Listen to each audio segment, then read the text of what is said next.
ये आकाशवाणी रायपुर है। छत्तीसगढ़ी समाचार बुलेटिन के संग किरण वर्मा के जय जोहार। अब सुनाओ आज के प्रमुख समाचार।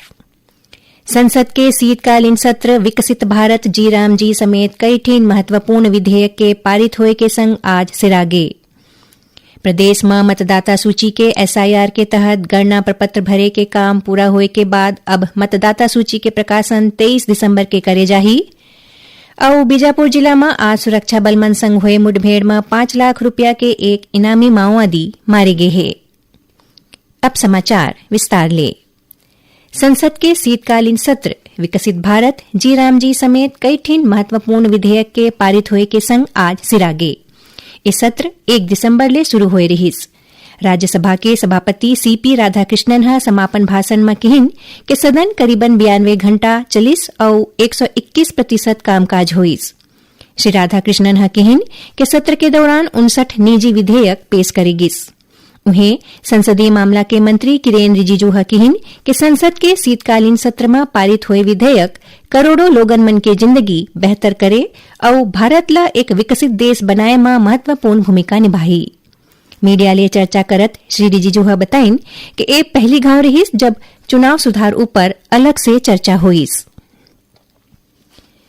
संसद विपक्ष के विरोध के बीच विकसित भारत रोजगार और आजीविका मिशन गारंटी ग्रामीण जी राम जी विधेयक ध्वनि मतले पारित कर दे है। राज्यसभा काली रतिहा एला मंजूरी देस। लोकसभा एला पहली ही पारित कर चुके हैं। विधेयक के प्रावधान के अनुसार हर वित्तीय बछर में हरेक ग्रामीण परिवार ला 125 दिन के रोजगार मिलही। राज्यसभा में विधेयक ऊपर चर्चा के उत्तर देवत केंद्रीय ग्रामीण विकास मंत्री शिवराज सिंह चौहान हा कहिन कि सरकार राष्ट्र प्रथम के विचार के संग काम करत है। उमन कहिन कि गांव के विकास के बिना देश के विकास नहीं हो सके।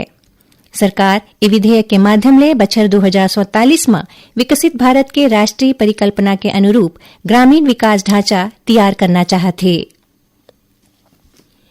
भारत निर्वाचन आयोग के निर्देश के अनुसार प्रदेश में मतदाता सूची के विशेष गहन पुनरीक्षण के तहत गणना प्रपत्र भरे के काम पूरा होए के बाद अब मतदाता सूची के प्रकाशन 23 दिसंबर के करे जाही।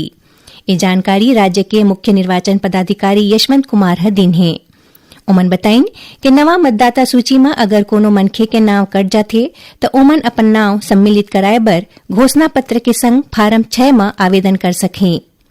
मुख्य निर्वाचन पदाधिकारी है बताइन कि 23 दिसंबर के जारी होवैया मतदाता सूची जम्मू राजनीतिक दल के प्रतिनिधि मन ला दे जाही। संग्रह कोनो भी मनखे अपन नाम निर्वाचन आयोग के वेबसाइट में घलो देख सकत है और सूची में नाव में कोनो तरह के गलती होए में ओला सुधरवा सकत है।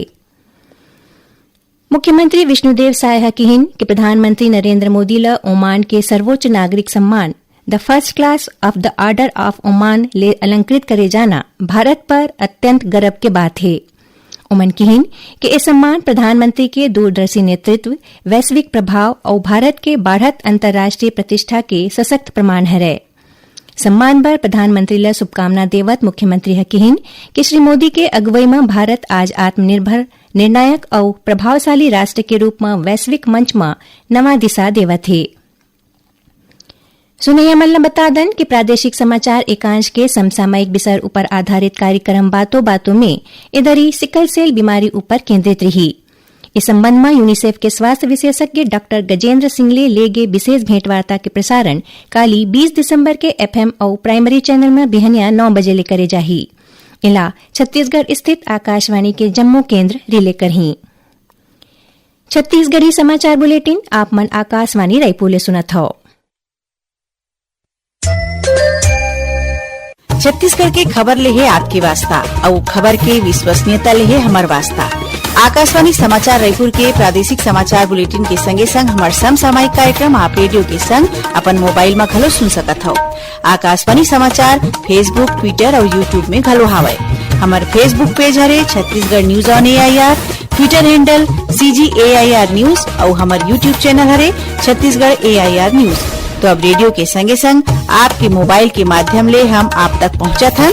छत्तीसगढ़ की हर खबर पर सुनत रहो आकाशवाणी समाचार।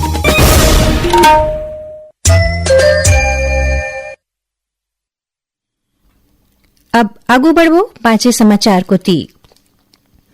बीजापुर जिला में आज सुरक्षा बल मन संग हुए मुठभेड़ में 5 लाख रुपया के एक इनामी माओवादी मारे गए है। मौकाले माओवादी के शव के संग हथियार घलो बरामद करे गए है। मारे गए माओवादी की शिनाख्त फगनू माडवी के रूप में हुई है। जिला के पुलिस अधीक्षक डॉक्टर जितेंद्र यादव बताइन कि इंद्रावती थाना क्षेत्र के अंतर्गत आदवाड़ा कोटमेटा के जंगल में माओवादी मन के सकलाए के जानकारी मिले के बाद सुरक्षा बल के संयुक्त दल मौका पर रवाना करेगिस, जहां माओवादी मन संग मुठभेड़ हुईस। सुरक्षा बल घटना स्थल ले 303 राइफल, 9 mm पिस्टल और विस्फोटक के संगे संग माओवादी जिनिस बरामद करे है। बाबा गुरु घासीदास जी के 269वां जयंती समारोह के मौका में मुख्यमंत्री विष्णुदेव साय काली रायपुर, दुर्ग और मुंगेली जिला में राखी के कार्यक्रम में शामिल हुईन और गुरु घासीदास ला सुरता करीन। ए मौका में मुख्यमंत्री कहिन कि बाबा गुरु घासीदास जी मनखे मनखे एक समान के अमर संदेश दे के पूरा मानव जाति ला सामाजिक समरसता, समानता और भाईचारा के रद्दा दिखाइन है। उखर विचार आज भी समाज ला जोड़े और भेदभाव रहित व्यवस्था के प्रेरणा देथे। रायपुर में राखे गए कार्यक्रम ला संबोधित करत मुख्यमंत्री पेंशनबाड़ा स्थित शासकीय पोस्ट मैट्रिक अनुसूचित जाति और अनुसूचित जनजाति छात्रावास के क्षमता बढ़ा के 300 सीटर करे जाए के घोषणा करीन। उन्हें भिलाई के सेक्टर 6 स्थित सतनाम भवन में राखे गए कार्यक्रम में मुख्यमंत्री सतनाम भवन में डोम निर्माण पर 50 लाख रुपया और बाबा गुरु घासीदास जयंती कार्यक्रम के आयोजन पर हर साल 10 लाख रुपया दे की घोषणा करीन। इसने मुख्यमंत्री मुंगेली जिला के लालपुर में राखे गए कार्यक्रम में घलो शामिल हुईन। ए मौका में श्री साय लालपुर में नवीन महाविद्यालय के स्थापना, कार्यक्रम स्थल में प्रवेश द्वार निर्माण और सतनाम भवन के जीर्णोद्धार के अलावा मेला और कार्यक्रम आयोजन पर राशि स्वीकृत करे के घोषणा करीन। ए जम्मू कार्यक्रम में मुख्यमंत्री के संग कौशल विकास मंत्री गुरु खुशवंत साहेब घलो मौजूद रहीन। शराब घोटाला मामला में गिरफ्तार पूर्व मुख्यमंत्री भूपेश बघेल के उप सचिव सौम्या चौरसिया प्रवर्तन निदेशालय ईडी के 14 दिन के रिमांड में भेज दे गए है। ईडी सौम्या चौरसिया 2 दिन पहले धन शोधन निवारण अधिनियम के प्रावधान के तहत गिरफ्तार करे रहीस।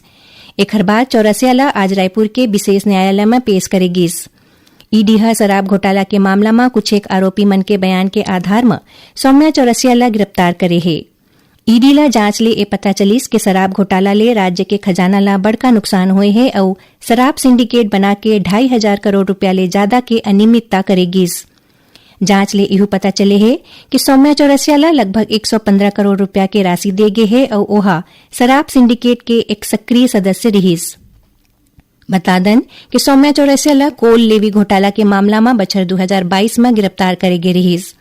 ए मामला में ओहा करीबन 2.5 साल तक जेल में रहीस और करीबन 6 महीना पहले सुप्रीम कोर्ट ले जमानत मिले रहीस। प्रदेश में इलेक्ट्रॉनिक्स और आईटी विनिर्माण ला नवा गति दे के प्रयास करे जाथे। एक तहत केंद्रीय इलेक्ट्रॉनिक्स और सूचना प्रौद्योगिकी मंत्रालय नवा रायपुर में प्रस्तावित कॉमन फैसिलिटी सेंटर परियोजना पर 22.5 करोड़ रुपया के राशि पहला किस्त के रूप में जारी करे के मंजूरी दे है। ये राशि मॉडिफाइड इलेक्ट्रॉनिक्स मैन्युफैक्चरिंग क्लस्टर्स योजना के तहत दे गए है। उन्हें ये परियोजना के मूल्यांकन और निगरानी की जिम्मेदारी software technology parks of India ला सौंपे गए है। एक कॉमन फैसिलिटी सेंटर के माध्यम ले उद्योग ला साझा अधोसंरचना, तकनीकी सुविधा, परीक्षण और नवाचार ले जुड़े सेवा उपलब्ध कराए जाही, जेकर ले निवेश ला बढ़ावा मिलही और स्थानीय युवा मन बर रोजगार के नवा अवसर खुलही। मुख्यमंत्री विष्णुदेव साय केंद्र सरकार के ए निर्णय ला छत्तीसगढ़ में औद्योगिक विकास और तकनीकी आत्मनिर्भरता की दिशा में मील का पत्थर बताए है। आखिर में प्रमुख समाचार एक घाव फेर। संसद के शीतकालीन सत्र विकसित भारत जी राम जी समेत कई ठीन महत्वपूर्ण विधेयक के पारित होए के संग आज सिरागे। प्रदेश में मतदाता सूची के एसआईआर के तहत गणना प्रपत्र भरे के काम पूरा होए के बाद अब मतदाता सूची के प्रकाशन 23 दिसंबर के करे जाही। और बीजापुर जिला में आज सुरक्षा बल मन संग हुए मुठभेड़ में 5 लाख रुपया के एक इनामी माओवादी मारे गए है। एक संग छत्तीसगढ़ी समाचार बुलेटिन इहे सिरावत है। जय जोहार।